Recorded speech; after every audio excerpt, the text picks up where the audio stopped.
Hello everyone, मैं आज explain करने वाली हूँ लव नेक्स्ट डोर का एपिसोड 7। एपिसोड 7 की शुरुआत एपिसोड 6 के एंडिंग से होती है, जहाँ रियू स्यूंग को हील फेंक कर उसके कहने का मतलब पूछती है। स्यूंग ह्यू हील पहनाकर उसे बताने ही जा रहा रहता है, तभी रियू का एक्स फियांसे आ जाता है। उसे देखकर दोनों शॉक हो जाते हैं। रियू उससे पूछती है, तुम यहाँ क्या कर रहे हो? तो ह्यूनजुन कहता है, मैं तुमसे मिलने आया हूँ, मैं तुम्हें बहुत मिस कर रहा था। स्यूंग ह्यू गुस्से में कहता है, तुम यहाँ क्या कर रहे हो? तुम्हें दिखाई नहीं देता मैं रियू से बात कर रहा था? ह्यूनजुन कहता है, मैं तुम्हें जानता हूँ, तुम रियू के बचपन के दोस्त हो ना, शायद तुम भी मुझे जानते हो ना, और उसे हेलो कहता है। स्यूंग ह्यू हाथ मिलाने से मना कर देता है और कहता है, तुम यहाँ क्यों आए? तो ह्यूनजुन कहता है, क्या मतलब? स्यूंग ह्यू कहता है, तुम्हें मतलब जानने की जरूरत नहीं है, और रियू का हाथ पकड़ के जाने लगता है। ह्यूनजुन रियू का हाथ पकड़ कहता है, मुझे तुमसे बहुत सारी बातें करना है। तभी रियू के डैड और मॉम भी आ जाते हैं। डैड ह्यूनजुन को देख बहुत गुस्सा करने लगते हैं और उसे मारने भी जा रहे थे, पर मॉम उन्हें रोक देती है। डैड वहाँ से गुस्से से चले जाते हैं। मॉम स्यूंग को भी घर भेज देती है और रियू और ह्यूनजुन को घर आने के लिए कहती है। मॉम ह्यूनजुन को खाना खिलाने लगती है। ये देख डैड बहुत गुस्सा होते हैं। स्यूंग ह्यू रियू के घर के बाहर ही टहलता है और बातें सुनने की कोशिश करता है। तभी मोम भी आ जाती है और कहती है, तुम अंदर क्यों नहीं जा रहे हो? स्यूंग ह्यू कहता है, यहाँ एक अनवेलकम गेस्ट आया है। मोम पूछती है, कौन? स्यूंग ह्यू बताता है, रियू का एक्स फियांसे आया है। ये सुन मोम को भी बहुत गुस्सा आता है। कहती है, साले की हिम्मत कैसे हुई यहाँ आने की? आज तो उसे मैं मार के ही रहूंगी। तो स्यूंग ह्यू कहता है, तुझसे ज्यादा तो मुझे उसे मारने का है। खाना खिलाने के बाद मोम पूछती है, क्या रियू ने तुम पे चीट किया? तो ह्यूनजुन हाँ कहता है। मॉम को बस यही सुनना था कि रियू गलत नहीं है। फिर तो मॉम एक डंडा उठाकर उसे मारने लगती है। डैड भी मॉम को रोक नहीं पाते। रियू ह्यूनजुन को वहाँ से बाहर ले जाती है। मॉम और स्यूंग कन्वीनियंस स्टोर में ड्रिंक कर रहे होते हैं। मॉम कहती है, चलना उसे मार के आते हैं, सारे नुकसान मैं भरूंगी। तो स्यूंग कहता है, तू तो ये ड्रिंक के भी पैसे नहीं भरेगी। मोम कहती है, तूने ही बोला था ना तुझे मारना था। तो स्यूंग कहता है, वो तो मैंने ऐसे ही कहा था, मैं कौन होता उसे मारने वाला? तो मोम कहती है, तू रियू की मम्मी के फ्रेंड का बेटा है, उसके बचपन का दोस्त है। स्यूंग कहता है, वही तो, सिर्फ दोस्त हूँ। मोम कहती है, दोस्ती ही तो सबसे अच्छी चीज होती है। दोस्त का तो मतलब ही यही होता है कि एक दूसरे का गम बांटना। स्यूंग कहता है, मेरी वजह से उसे और ज्यादा दुख पहुंचा तो मुझे तो पता भी नहीं है वो क्या फील करती है। मोम बहुत इरिटेट होती है और कहती है, तू उसको बता क्यों नहीं देता? तो स्यूंग पूछता है, क्या तूने मेरा लेटर पढ़ा था? मोम कहती है, हाँ। स्यूंग पूछता है, क्या तूने उसको तो नहीं बताया ना? तो मोम कहती है, नहीं, मैंने नहीं बताया, पर तू कब तक अपनी फीलिंग्स को अपने दिल में रखेगा? आखिर में तू ही सफर करेगा। तूने ऑलरेडी बहुत टाइम वेस्ट कर दिया है, अगर और लेट हुआ तो मैं भी मदद नहीं कर पाऊंगी। तुझे मेरा फुल सपोर्ट है, गुड लक बोल के चली जाती है। दूसरी तरफ रियू और ह्यूनजुन बात कर रहे होते हैं। रियू पूछती है, तुम यहाँ क्यों आए? तुम्हें मरने का शौक है क्या मेरे पेरेंट्स के हाथों से? तो ह्यूनजुन कहता है, नहीं, मैं यहाँ जीने के लिए आया हूँ, मैं तुम्हारे बिना बेसिक चीजें भी नहीं कर पा रहा हूँ। रियू कहती है, ये सब मेरी वजह से नहीं हो रहा, हम इतने सालों से साथ रहते थे, उसी के कारण हैबिट हो गया है तुम्हें। ह्यूनजुन कहता है, मैं तुम्हें वापस लेने आया हूँ, मैं तुमसे अभी भी प्यार करता हूँ। रियू कहती है, हमारे बीच सब खत्म हो चुका है, मेरी रिक्वेस्ट है यहाँ वापस से नहीं आना, कह के चली जाती है। रियू घर नहीं जा सकती थी तो मोम के घर सोने चली जाती है, जहाँ मोम उससे पूछती है, जो तूने लास्ट टाइम कहा था वो अभी भी सेम है? इससे हमें एक फ्लैशबैक दिखाया जाता है, जिस दिन स्यूंग ने रियू को कहते हुए सुना था कि वो अभी भी अपने एक्स फियांसे को प्यार करती है। उसके थोड़े टाइम पहले मोम रियू से उसके एक्स फियांसे के बारे में पूछती है, तो रियू कहती है, मुझे अभी भी हमारे साथ बिताए मोमेंट्स पसंद है, पर ये रिश्ते को खत्म करना ही सही था, तो मैं उसे भूलने की कोशिश कर रही हूँ, बैक टू प्रेजेंट। मोम पूछती है, उस दिन से तेरे फीलिंग्स में कोई चेंजेस हुए हैं? तो रियू कहते हैं, हाँ, अब मैं बहुत काम हूँ, मुझे लगा था जब मैं उसे फिर से देखूंगी तो पता नहीं क्या होगा, बट आज मैं बहुत रिलैक्स थी। ये सुन मोम को रिलीफ मिलता है और वो सोने चली जाती है। इधर स्यूंग रियू के नंबर को देख रहा होता है और रियू भी स्यूंग के नंबर को देखती है, पर दोनों ही एक दूसरे को कॉल नहीं करते। नेक्स्ट मॉर्निंग रियू के मॉम एंड डैड ब्रेकफास्ट कर रहे होते हैं। मॉम का गुस्सा तो शांत भी हो गया था, उनको तो ये भी लग रहा था कि ह्यूनजुन रियू से अभी भी प्यार करता है, शायद वो इसीलिए कोरिया आया। अगर वो वापस एक हो जाते हैं तो मुझे कोई प्रॉब्लम नहीं होगा। ये सुन के डैड को बहुत गुस्सा आता है। तभी मॉम के फोन में ह्यूनजुन का मैसेज आता है, तो मॉम जाती है रियू के कमरे में और उसे नॉर्मल टी शर्ट में देख उसे चिल्लाने लगती है। मॉम एक अच्छी सी ड्रेस निकाल उसे पहनने कहती है, थोड़ा मेकअप भी करने के लिए कहती है। रियू को थोड़ा वियर्ड लगता है, पर वो रेडी होकर बाहर चली जाती है तो उसे ह्यूनजुन मिलता है। रियू समझ जाती है आखिर मॉम उसे रेडी होने के लिए इतना फोर्स क्यों कर रही थी। तभी स्योंग्यू साइकिल लेके निकलता है। ह्यूनजुन उसे हाई भी कहता है, पर स्योंग्यू उसे इग्नोर कर रियू से कहता है क्लास के लिए लेट हो जाओगी, जल्दी आ जाओ। तो रियू उसके साथ उसके साइकिल पे चली जाती है। स्योंग पूछता है ये कैसा ड्रेस पहना है तूने, बिल्कुल भी अच्छी नहीं लग रही, और ये तूने चीक्स पे क्या लगाया है। तो रियू उसे अपने ब्लश के बारे में बताने लगती है। स्योंग कहता है तू इतना रेडी होके निकली थी, शायद तुझे पता था कि तू उससे मिलने वाली है। तो रियो कहती है ये सब मेरी मॉम का किया धरा है। ये सुन स्योंग कहता है आज से मैं उनकी कोई भी साइड डिशेस नहीं खाऊंगा। रियो को सुनाई नहीं देता तो वो वापस कहने के लिए बोलती है। तो स्योंग कहता है मैंने कहा कि तू बहुत गंदी दिख रही है। ये सुन रियो उसे पिंच करने लगती है तो स्योंग का बैलेंस बिगड़ने लगता है। तो रियो उसे कस के पकड़ लेती है।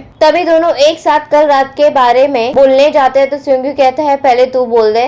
तो रियो कहती है नहीं, पहले तू बोल। स्योंग पूछता है कल रात वो क्या कह रहा था, वो ऐसे ही कोरिया तो नहीं आया होगा, क्या वो वापस तेरे साथ आना चाहता है। रियो कुछ बोल नहीं पाती तो स्योंग समझ आता है कि यही बात है। स्योंग कहता है तुम्हें तो इतने टाइम बाद उसे देखकर अच्छा लग रहा होगा। रियो कहती है क्या तुझे कोई और तरीका नहीं आता बात करने का। स्योंग कहता है सच ही तो बोल रहा हूँ, ऐसा नहीं है तुम सिर्फ डेट कर रहे थे, तुम्हारी तो एंगेजमेंट भी हो गई थी।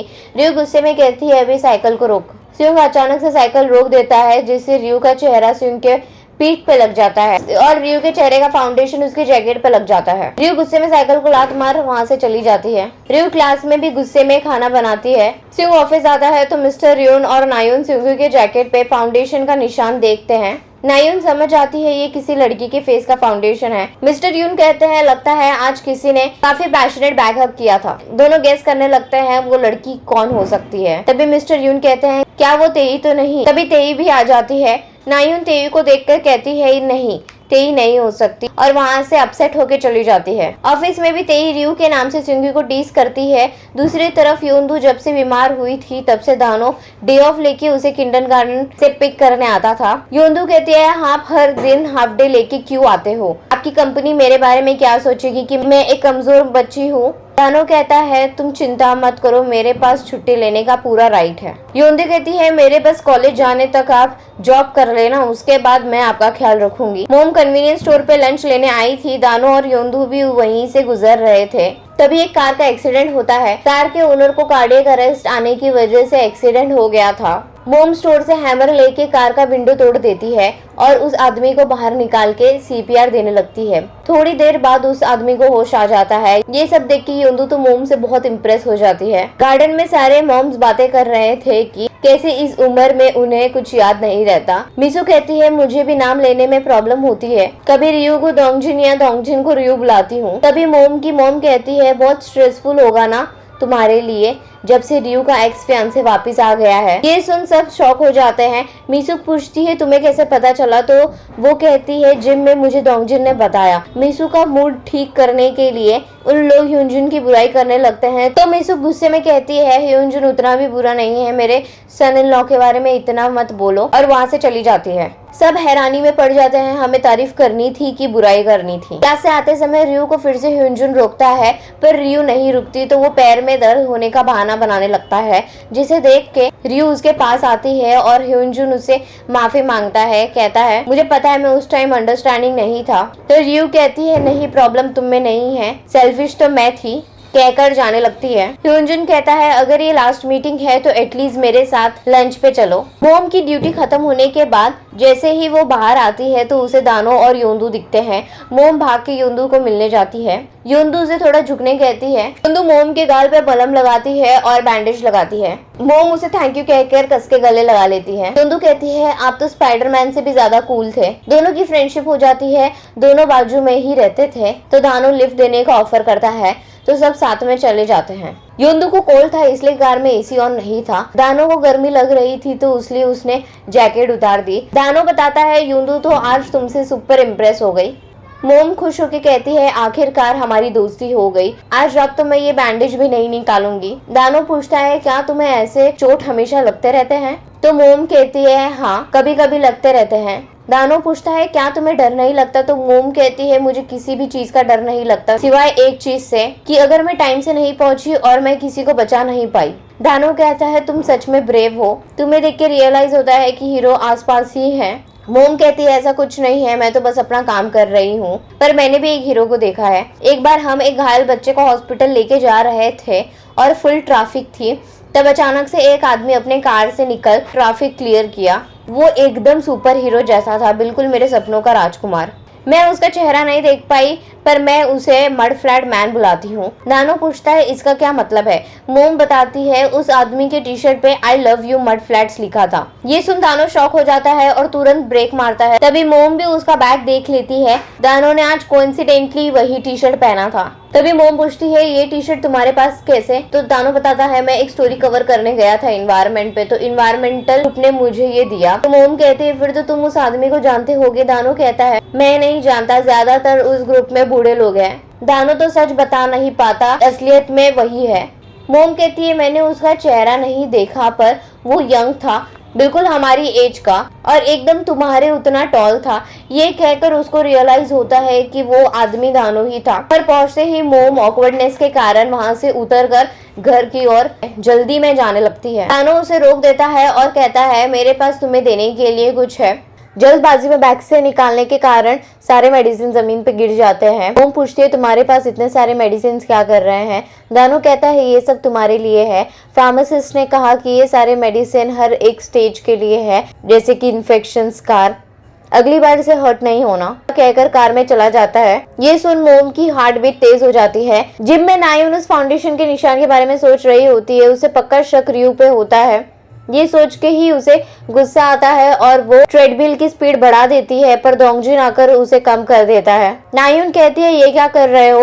दोंगजिन कहता है तुम चीता, पूमा या जैगुआर नहीं हो, तुम्हें सही स्पीड में ही भागना चाहिए जो इंसानों के लिए बना है। नायुन कहती है मैंने पर्सनल ट्रेनर के लिए साइन अप नहीं किया है, तो तुम यहाँ से चले जाओ। कहकर स्पीड वापस से बढ़ा देती है। दोंगजिन फिर से स्पीड कम कर देता है और कहता है तुम ये मशीन तोड़ दोगी और खुद को भी। नायुन को भी हार मान के उसकी सुननी पड़ती है। इधर रियो अपनी मॉम से कहती है आज आपने जानबूझ के मुझे रेडी होने के लिए फोर्स किया ना। मॉम कहती है मैंने कुछ नहीं किया। मॉम बहाने बनाने लगती है। रियो को सोना के लिए इनवाइट करती है। रियो मना कर देती है। दोनों के बीच सोना जाने के बारे में बहस होती है। मॉम वहाँ से चली जाती है। रियो भी वॉक पे चली जाती है जहाँ उसे स्यूंग मिलता है। वो पूछता है तुम इतनी लेट अकेले क्यों वॉकिंग पे जा रही हो। रियो का मूड ऑलरेडी खराब रहता है, तो वो कहते हैं क्या कोई कुत्ता भौंक रहा है। स्यूंग भी गुस्से में कहता है ठीक है जाओ तुम्हें जहाँ जाना है, और घर के अंदर चला जाता है। रियो वॉक करते करते काफी दूर आ जाती है। उसे लगता है कि उसका कोई पीछा कर रहा है, तो वो भागने लगती है। थोड़ी देर भागने के बाद जब वो पीछे मुड़ के देखती है तो कोई और नहीं स्यूंग्यू होता है। रियो गुस्से में कहती है पागल गधे, तुमने तो मुझे डरा ही दिया था, तुम मेरा पीछा क्यों कर रहे थे। स्यूंग्यू पूछता है तुम अचानक से भागने क्यों लग गई थी। रियो कहती है मुझे लगा मेरा कोई पीछा कर रहा है, तुम्हें मेरा नाम ले लेना चाहिए था ना। स्यूंग्यू कहता है तुम भी तो पीछे देख सकती थी ना। फिर स्यूंग्यू कहता है हमारी यही प्रॉब्लम है, हम हमेशा एक्सक्यूजेस बनाते रहते हैं और एक दूसरे पे ब्लेम शिफ्ट करते हैं और हमेशा ऐसे ही झगड़ते रहते हैं। जैसे कि लास्ट टाइम जो मैंने कहा था मेरा वो मतलब नहीं था, असलियत में मैं आंसर करने वाला था तुम्हारे सवाल का। तभी रियो कहती है अभी कुछ मत कहो, ऑलरेडी मेरे दिमाग में बहुत कुछ चल रहा है, तो मुझे बाद में बताना। स्यूंग्यू पूछता है बाद में कब। रियो कहती है बस बाद में, अभी सब कुछ बहुत कॉम्प्लिकेटेड है। स्यूंग्यू कहता है क्या ये सब उस ह्यूंजुन की वजह से है। रियो कहती है नहीं उसकी वजह से नहीं, और भी चीजें हैं। स्यूंग्यू कहता है ठीक है मैं तुम्हें बाद में आंसर करूंगा, जब तुम्हारा दिमाग से सारे प्रॉब्लम्स चले जाए। मैं वेट करूंगा तुम्हारे सारी कॉम्प्लिकेशंस का दूर होने तक। रियो को समझ आता है कि स्यूंग्यू को बुरा लगा है, तो वो जैसे ही कुछ बोलने जाती है तो स्यूंग्यू उसे रोक देता है और कहता है बाद में, तुमने ही कहा था ना बाद में। पर मुझे सिर्फ एक सवाल है, क्या तुम उससे ऐसे ही मिलते रहोगी। तो रियो कहती है नहीं। स्यूंग्यू पूछता है क्या तुम सच बोल रही हो। तो रियो कहती है हाँ। स्यूंग्यू कहता है ठीक है, मुझे लगता है हमने बहुत वॉकिंग और रनिंग कर लिया है, अभी हमें घर चलना चाहिए। रियो भी हाँ कहकर चलने लगती है। स्यूंग्यू को साथ ना चलते देख पीछे मुड़ती है, तो स्यूंग्यू कहता है तू आगे चल, मैं इस बार सच में तेरे पीछे रहूंगा ताकि तुझ डर के मारे पीछे मुड़कर ना देखना पड़े। दोनों साथ में चलने लगते हैं।